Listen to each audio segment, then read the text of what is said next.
Hello student, this is Mohammad Sohail and you are watching me on YouTube. I will request all of the viewers and the students that please do subscribe this channel so that you will get the notifications of the upcoming videos. Today we will solve a sums on labor chapter. The chapter is very important for class 12 as well as for the BCom semesters second semesters जो BCom के जो semesters में हैं और जो बच्चों second semesters में हैं और जो भी क्लास 12 के स्टूडेंट्स हैं उनके लिए ये चैप्टर बहुत इंपॉर्टेंट है और ये टॉपिक बहुत आज मैं आपको एक इम्पॉर्टेंट टॉपिक करवाने वाला हूँ जिसको हम लोग कहते हैं डिफरेंशियल पीस रेट और wages on the basis of efficiency किस तरीके से कैलकुलेट किए जाते हैं। बच्चों इससे पहले मैंने एक सम्स किया था, आज सिमिलर उसी तरीके का सेम सम्स है, ठीक है। मैं उसे आज एक बार फिर से आपको समझाने की कोशिश करूंगा ताकि जो भी लास्ट क्लास में जो भी डाउट आप लोग का रह गया होगा तो वो इस बार क्लियर हो जाएगा। देखिए बच्चे, मैं क्वेश्चंस रीड कर रहा हूँ। A firm standard output is 60 unit per hour. एक फर्म जो है उन्होंने अपना स्टैंडर्ड सेट किया है कि 1 घंटे में वो लोग 60 यूनिट प्रोड्यूस करेंगे and the normal wage rate is 30, मतलब और वो 1 घंटे पे 30 रुपया दिया जाएगा। अगर 1 घंटे कोई वर्कर्स काम करते हैं तो उनको 1 घंटे काम करने का 30 रुपया 30 रुपीज़ दिए जाएंगी। और आपको मैं बता दें बच्चों, यहाँ पे जो सम्स है वो there are 8 hour shift for workers. एक वर्कर के लिए 8 घंटे का शिफ्ट होता है, मतलब 8 घंटा उनको काम करना है, ठीक है। The following differential piece rate system is applicable to the workers.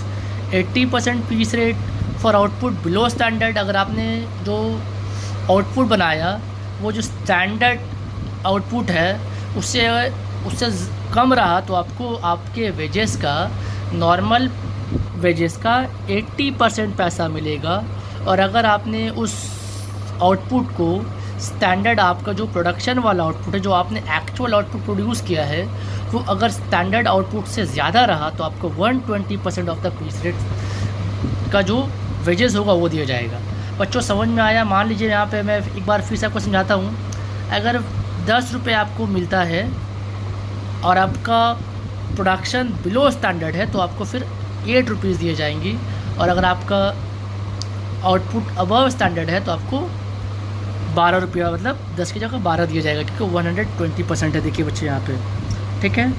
और अगर आप बिलो करते हैं तो आपको 80% आपका पीस रेट मिलेगा। मतलब एक चीज़ के लिए अगर आपको 10 रुपये मिलता है तो 8 मिलेगा बिलो स्टैंडर्ड में, और अगर एक चीज़ के लिए आपको 10 मिलता है तो अगर आपने अबव स्टैंडर्ड किया है तो आपको 12 मिलेगा। बच्चों मैं सीधे सम में आता हूँ। बोला है कि यहाँ पे ए जो है वो 2500 यूनिट्स प्रोड्यूस कर रहे हैं। बच्चों ए जो है वो 2500 प्रोड्यूस कर रहे हैं एंड बी बच्चों 5000 यूनिट प्रोड्यूस कर रहे हैं, ठीक है। और यहाँ पे 6 दिन का एक हफ्ता में, मतलब वर्किंग डेज जो है एक वीक का 6 दिन है। हफ्ते में 7 दिन होता है बच्चों, तो एक दिन छुट्टी, घूमिए फिरिए ऐश करिए। लेकिन अभी तो हम लोग का लॉकडाउन चल रहा है तो हम लोग सभी छुट्टी में हैं, तो इसलिए ये अच्छा टाइम है कि आप लोग ज़्यादा से ज़्यादा अपने सिलेबस को कवर अप कर लें, क्योंकि एचएस के लिए ये चैप्टर बहुत इंपॉर्टेंट है और बहुत लेंदी भी होता है और बहुत ट्रिकी भी होता है। तो आप लोग आराम से घर पे खाइए पीजिए ऐश करिए। रोज़े चल रहे हैं मुसलमानों के, तो रोज़े भी रखिए आप लोग, ठीक है, और पढ़ाई भी करते रहिए।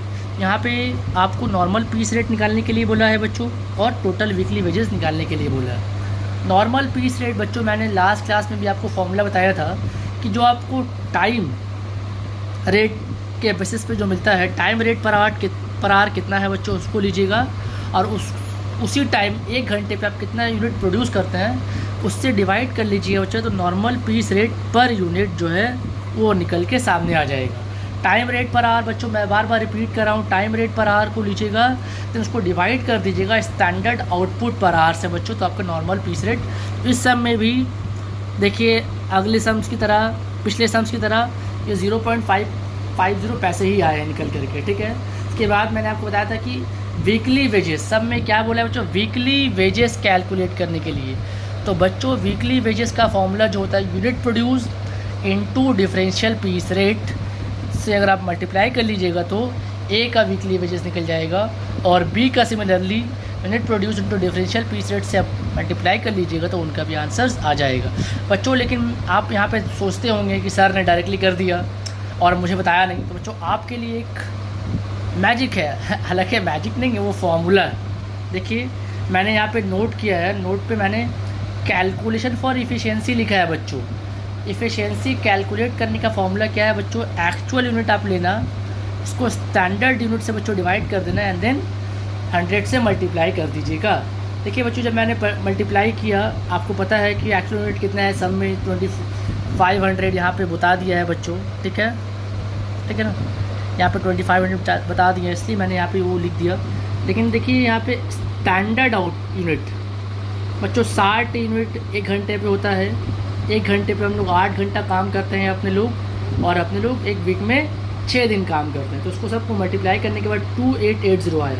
अब आपको देख के ही लग रहा है जो 2500 है या फिर 2500 यूनिट है वो लेस देन है, वो सिंपल सा बात है, वो लेस देन है 2880 से, और उसको फिर मैंने 100 से मल्टीप्लाई किया, तो इनका एफिशिएंसी जो है वो 86.81% निकल के आया। दैट इज़ बिलो 100%, मतलब वो बिलो है 100 से, 100 से कम है। तो इनको कितना मिलेगा बच्चों, जो भी इनका नॉर्मल पीस रेट होगा उनसे उसका 80% दिया जाएगा, इनका 20% काट लिया जाएगा, क्योंकि इनका एफिशिएंसी जो है वो up to the mark and above, up to the benchmark, up to the mark नहीं है।